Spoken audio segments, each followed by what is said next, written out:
Hola, hola a todos, ¿cómo están? Es un gusto tenerlos acá de nuevo. El día de hoy estamos con Stephanie y con Alexander, que son una pareja de porcicultores y ellos nos van a compartir un poco, nos van a enseñar un poco sobre los cerdos. Les tenemos muchas preguntitas porque queremos pues como conocer del tema, entonces le damos la bienvenida a este espacio. Muchas gracias, Zaira. Sí, gracias, buenas tardes. Bueno, entonces antes de empezar, contémosle a la gente un poquito como qué es la porcicultura. La porcicultura es la cría, el levante y el engorde de cerdos. ¿Y cómo iniciaron pues como la idea, cómo empezó la granja, cómo fue como crear todo este mecanismo que tienen ahora? Bueno, la granja la construyó mi papá. Él empezó a construir en 1992, la terminó en 1993, a principios de año. El pensado de él era retirarse de lo que él hacía y vivir acá en la granja. Afortunadamente en un momento dado él tomó otro camino y me dejó la granja a mí. ¿Y con cuántos cerdos empezaron? La granja cuando comenzó empezó con 65 hembras de cría, ya en 1994. Años después que hubo una mejora en la producción de alimentos balanceados y llegó una empresa de genética muy importante, pudimos expandir la granja a 85 hembras de cría. Pasamos de destetar lechones de 28 días de edad a bajarnos a 21 días de edad. Eso fue lo que nos permitió el crecimiento de 20 cerdos adicionales. Bueno, y para ambos la porcicultura fue una pasión, estudiaron algo relacionado, ¿cómo fue que resultaron pues en la porcicultura? Yo soy zootecnista de la Universidad de Antioquia. Digamos que toda mi vida profesional ha estado pues como en torno a la porcicultura. Yo llego a la granja San Judas como proveedora inicialmente, desde la parte comercial, y bueno, se empezaron a dar las cosas. Finalmente pues terminamos en una relación sentimental y ya nos enfocamos pues como los dos en este proyecto. Así es. ¿Y tú? Y mi inicio fue porque nosotros vivíamos en el exterior. Cuando regresamos, yo regresé muy joven, llegué a Colombia a estudiar una carrera en el 91 y en ese momento la carrera de furor era administración de empresas en EAFIT. Un día hablando con un compañero de infancia, él estudiaba administración de empresas agropecuarias. Le pregunté esa carrera de qué se trata. Me dijo, no, es una administración, pero administrar fincas. Entonces, viendo que en ese momento mi papá estaba construyendo la granja y que él iba a vivir acá y que esto era prácticamente patrimonio familiar y íbamos a estar involucrados en ese tema de la porcicultura, decidí estudiar administración de empresas agropecuarias. Y ahorita en el 2014-15, después de que me vine a vivir acá, estudié zootecnia en la Universidad Católica de Oriente. Bueno, y para ustedes tener como el manejo de la granja para poder trabajar, ¿ustedes deben tener algún certificado? ¿Cómo es ese proceso para ustedes poder vender, para comprar? ¿Cómo es todo esto? El requisito, digamos, para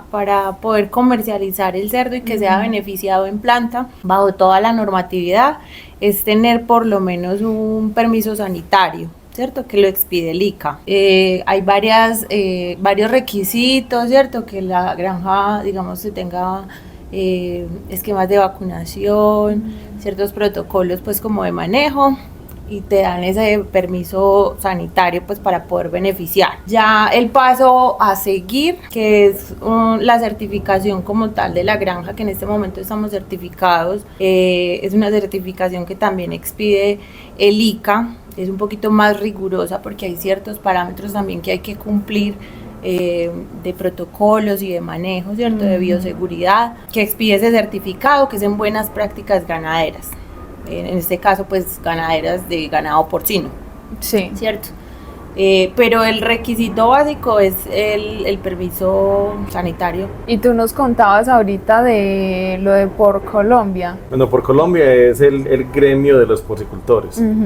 Ellos son los que nos representan, nos colaboran en mucha parte sanitaria, muchas capacitaciones, congresos, hay premiaciones por parte de Porcolombia, es nuestro entiendo, gremio que nos representa. Anteriormente, uno de lo que estábamos hablando ahora, de que anteriormente uno creía que los cerdos era tenerlos afuera de la finquita, de la casa y echarles los restos de comida y todo, pero ahora en algo más estructurado los cerdos requieren mucho cuidado, los cerdos de qué animal, de qué enfermedades se pueden contagiar, o sea, qué riesgos tienen los cerdos al uno tener contacto con ellos y estando afuera, pues cómo es ese cuidado.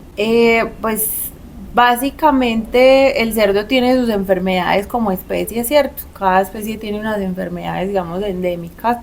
Los cerdos tienen sus propias enfermedades que se debe vacunar, ¿cierto? Más para la parte de productividad, ¿cierto? Para que el cerdo sea o responda de una manera productiva, no tanto como un riesgo zoonótico que vaya a haber como una transmisión desde el cerdo hacia los consumidores, ¿cierto? Que se controlan con vacunación, básicamente.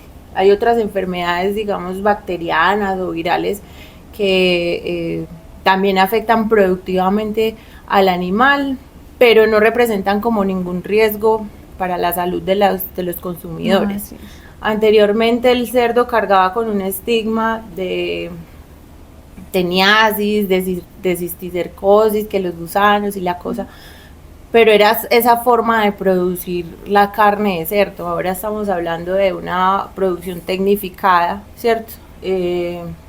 Donde toda la alimentación del cerdo es con alimento balanceado, donde todo el ciclo productivo tiene sus esquemas de vacunación, procurando siempre sacar un producto inocuo para el consumidor. ¿Y cuáles son esas etapas del crecimiento del cerdo? Básicamente son gestación, ¿cierto? Que es donde se insemina la cerda, lleva a cabo toda su gestación que dura en promedio 114 días, de ahí pasan a otra etapa que se llama lactancia, donde tienen su proceso de parto y su lactancia que particularmente en la granja es de 21 días en promedio. Luego sigue otra etapa que es posterior al destete de los lechones que se llama preseo, esa etapa dura entre 7 u 8 semanas y pasan a otra etapa que se llama levante ceba. Esa etapa en promedio puede durar 13 semanas. Básicamente esas son como las etapas del ciclo productivo del cerdo. El tema de seguridad en las granjas es un tema bien complejo, es un tema muy delicado. Por ejemplo, cuando vienen personas a ofrecernos productos veterinarios o alimento balanceado, la parte comercial, los atendemos acá en la casa. De esas personas no pueden entrar a la granja porque son personas que vienen de otras granjas. Entonces pueden traer virus y bacterias que nos pueden afectar a nosotros. Lo mismo que los carros de esas personas se dejan acá en la parte de arriba de la casa, tampoco ingresa a la granja. Los únicos carros que entran a la granja es el camión del alimento balanceado. Ese camión, la persona dueña del camión o el conductor saben ya por exigencia de nosotros que el carro tiene que ser un carro muy limpio, que únicamente transporte alimento balanceado y que tenga que estar desinfectado. De hecho, esos camiones cuando llegan a las plantas de alimento los desinfectan a la entrada y a la salida de la planta de alimento. Cuando ese camión llega acá a la finca, como hizo un recorrido por donde hay otros camiones que también transportan cerdos o alimento o ganado o aves, se puede infectar en el camino, puede captar cualquier bacteria. Entonces acá también se hace un proceso muy riguroso de desinfección. Cuando el camión entra a la granja, se considera la parte limpia, que es una reja, y de la reja hacia adelante es la parte limpia de la granja. El conductor no se puede bajar del carro, él simplemente nos entrega la remisión, se queda en el carro y nosotros, las personas que trabajamos dentro de la granja, somos los que hacemos el proceso de desembarque del alimento. ¿Y las granjas deben tener alguna temperatura en específico para los cerdos o se adaptan a qué temperaturas o es según qué? Los cerdos se adaptan, o digamos que ese requerimiento de temperatura va cambiando a medida que ellos van creciendo.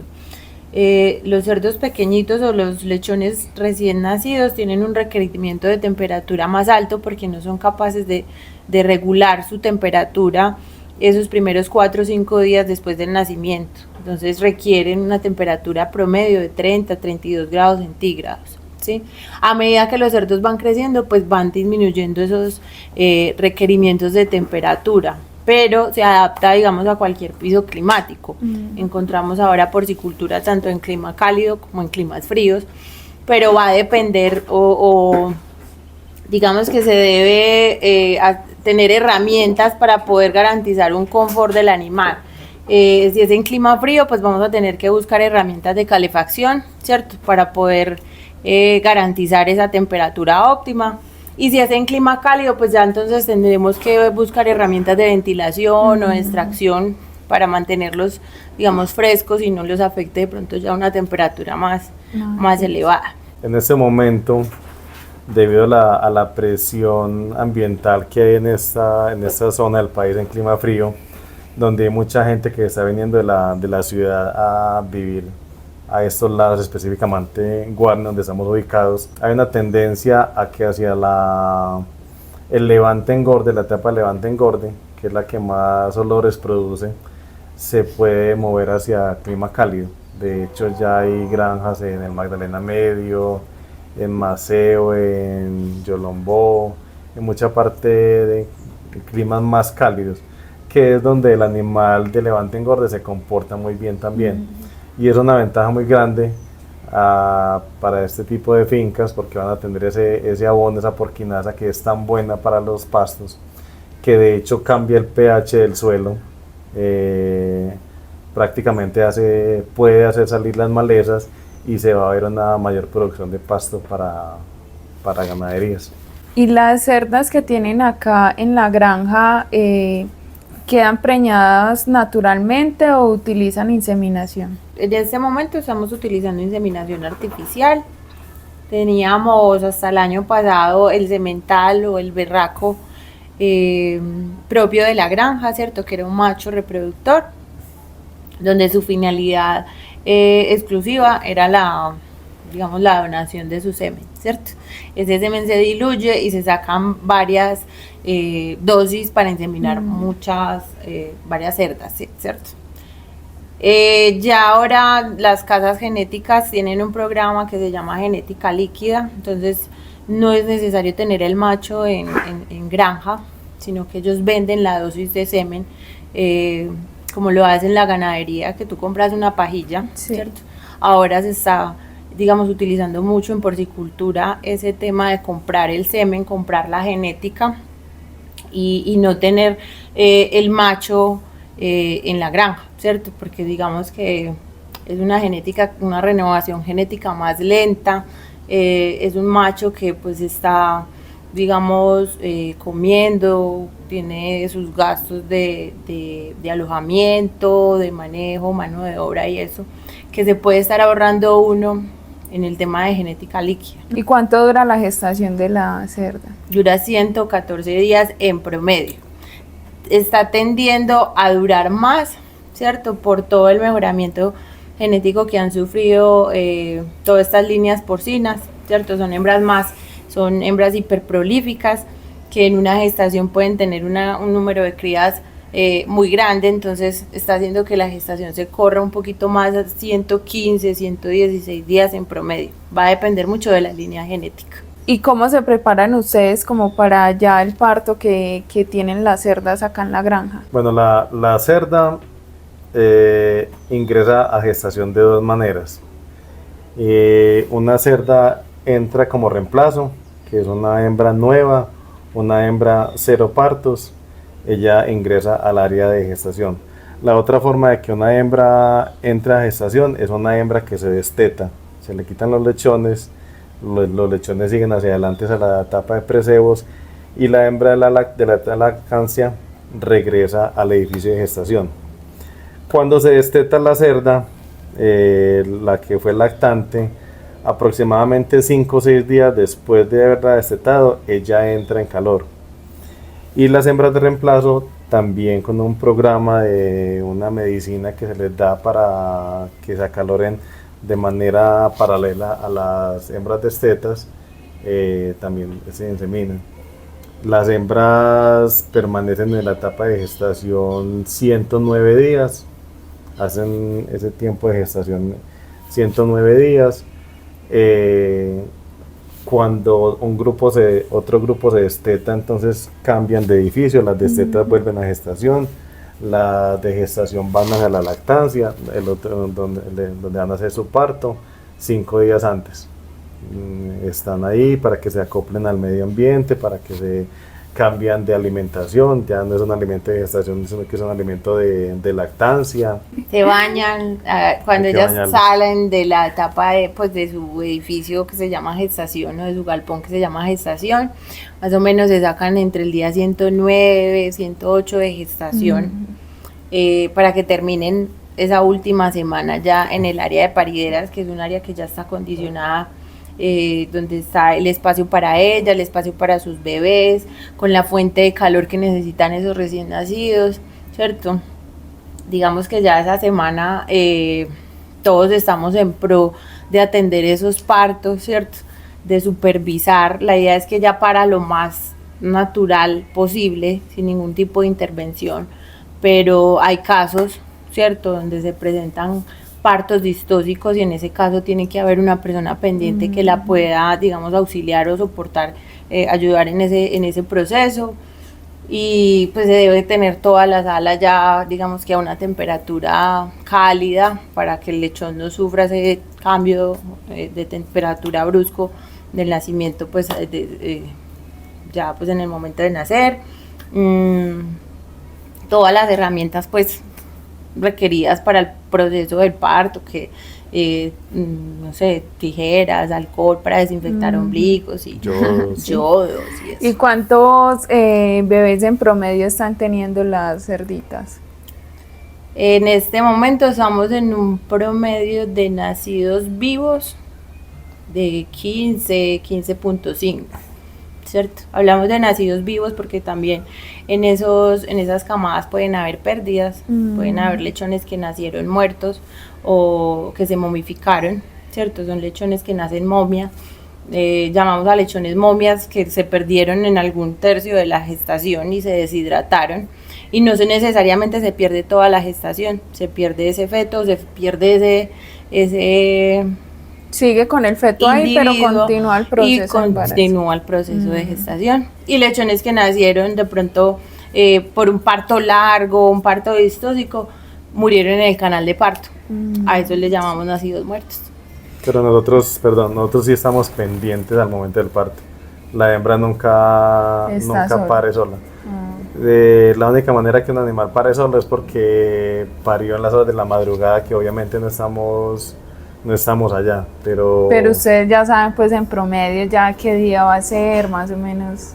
Sí. Y le ven como algún síntoma que ustedes digan está por tenerlo, pues. Sí, claro, ya tienen muchos signos que ya le van dando indicios a uno de que va a iniciar ese proceso, entonces empiezan a hacer como nido, ¿cierto? Ellas en su estado natural hacen nido, es como cavar para poder tener ahí sus crías, entonces ya en la jaula empiezan a hacer nidas, están inquietas, ya hay eyección de leche, ya si tú les presionas los pezoncitos ya hay salida de leche, y ya cuando el parto es inminente, ya tú ves, entonces nosotros lo llamamos que rompieron fuente, como las mujeres, ¿cierto? Entonces ya hay salida de líquido y de meconio, que es como esa primera materia fecal del lechón, ya ahí el parto es inminente, entonces ya uno se prepara psicológicamente para atender ese parto, que generalmente es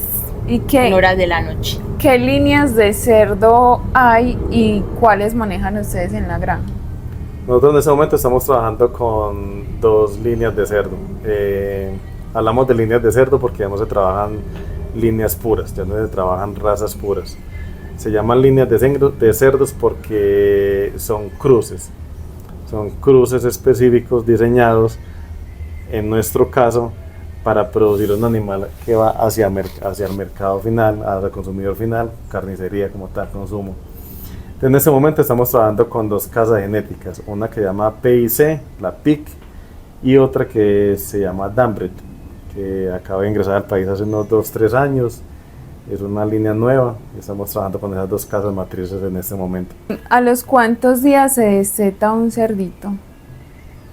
En este momento estamos destetando a los 21 días en promedio. Hay granjas donde tienen lactancias de 28 días, ¿cierto?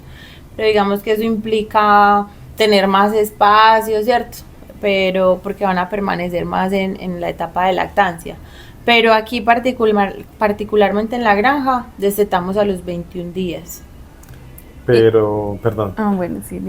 una nota, lo que pasa es que como estamos trabajando con cerdas hiperprolíficas, cerdas que hay momentos en que dan demasiados lechones, entonces acá tenemos partos cada 14 días. Hay un grupo que pare en la primera quincena y hay otro grupo que pare en la segunda quincena, ¿cierto? Cuando este segundo grupo, en un caso tal, las hembras tienen demasiados lechones, más lechones lo que ella puede soportar, aunque no tiene la cantidad suficiente de pezones para alimentar todos los lechones, lo que nos toca hacer del grupo anterior es quitarle esos lechones que tienen unos 10, 15 días de nacidos y los pasamos a un edificio que acabamos de construir, pero es una especie como de incubadora. Es un edificio sellado, de mayor temperatura, donde esos lechones tan jóvenes de 10, 14 días los alimentamos con un lactorreemplazador, una leche artificial. Entonces, y esas hembras que destetaron esos lechones reciben lechones recién nacidos para poderlos levantar. Para terminarlos, sí. Para poderlos llevar a término los 21 días. Entonces un destete pues, se puede hacer desde los 8 días hasta los 28 días. Y le decimos lechón a un cerdito de ¿hasta qué edad? 30, 35 kilos en promedio. Es según los kilos. Sí. Ok. Ya después ya hablamos de cerdo, ¿cierto? De Levante, cuando engorde. pasan a la etapa de levante engorde, ya hablamos de cerdo, porque ya es un cerdo, pues ya es un animal adulto. ¿Y cuánto dura en promedio la ceba de un cerdo? Entre 13, 14 semanas. Es Para un sacar proceso un- más o menos de cuánto tiempo. Desde el nacimiento hasta ya el cerdo listo para beneficio, 158, 160 días en promedio. Máximo, sí. Y el concentrado que ustedes les dan, ¿cuánto requiere un cerdo ya para que esté listo ya para la venta? En etapa de precebo, digamos que son un solo animal se puede estar consumiendo 40 kilos, ¿cierto? Ya en etapa de levante ceba se pueden estar comiendo 180. 180 kilos 4 botes y medio. Bastante, es por animal. por animal. ¿Y qué línea, qué tipo de carne buscan ustedes, pues, o cuál es su producto final? Digamos que para su granja, ustedes que dicen que lo que los destaca a ustedes es ¿qué? ¿Buscar qué objetivo? Pues acá lo que estamos sacando es un animal para carnicería, para consumo final. Obviamente eso viene desde los machos y las hembras que utilizo, ¿cierto? Como te decía ahorita, las casas matrices que utilizamos, PIC y Dambret, están enfocados es a producir animales magros, animales de buen rendimiento en canal, animales donde el chicharrón, por ejemplo, no sea de mucha grasa, sino más bien poca grasa dorsal, animales de mucha carne Así y es. poca grasa. Bueno, y para terminar, ustedes como porcicultores, ¿qué mensaje les pueden dejar a las personas que nos ven, como a los mitos que pueden haber en cuanto al consumo de carne de cerdo, en lo que hablábamos ahorita de que es que tiene bacterias, es que tiene esto, es que es más peligroso, es que es mejor esta carne que la otra? ¿Ustedes qué opinan y qué mensaje le pueden dar a esas personas para el consumo de la carne de cerdo? Pues yo como consumidora y como productora de carne de cerdo les puedo garantizar que es una carne con una composición nutricional demasiado completa. Ya pues gracias a todos estos esfuerzos y todo este trabajo que hemos venido realizando y que la Asociación de Porcicultores también ha venido apoyando bastante en el tema de educación, ¿cierto? De cambiar ese concepto de de educar profesionales de la salud, porque a veces teníamos dentro de los mismos profesionales de la salud muchos enemigos de la carne de cerdo, y se ha ido como desmitificando ese tema de la carne, que el colesterol, que no sé qué. Entonces desde la educación se ha hecho un trabajo muy importante, y nosotros como productores pues también hemos, digamos, venido trabajando en hacer procesos cada vez más inocuos desde la prevención, ¿cierto? Para poder sacar un buen producto y que los consumidores tengan plena confianza de que están comiendo carne de cerdo de buena calidad, carne de cerdo, digamos, local, ¿cierto? Porque respondemos por nuestro producto de aquí nacional. Ya no sabemos los procesos productivos de carnes importadas, pero desde el producto nacional, desde la carne que se produce aquí en Colombia, en Antioquia, tienen, digamos que yo les puedo decir que tienen completamente la tranquilidad de que están consumiendo un buen producto. Bueno, le agradecemos muchísimo a Stephanie y a Alex por el espacio, por enseñarnos tanto, por compartir de su granja, de su empresa como tal. Espero que les guste mucho, que aclaren muchas dudas y que les guste mucho el video, y les agradecemos mucho por el espacio. Gracias a ti. Gracias a ustedes, mucho gusto.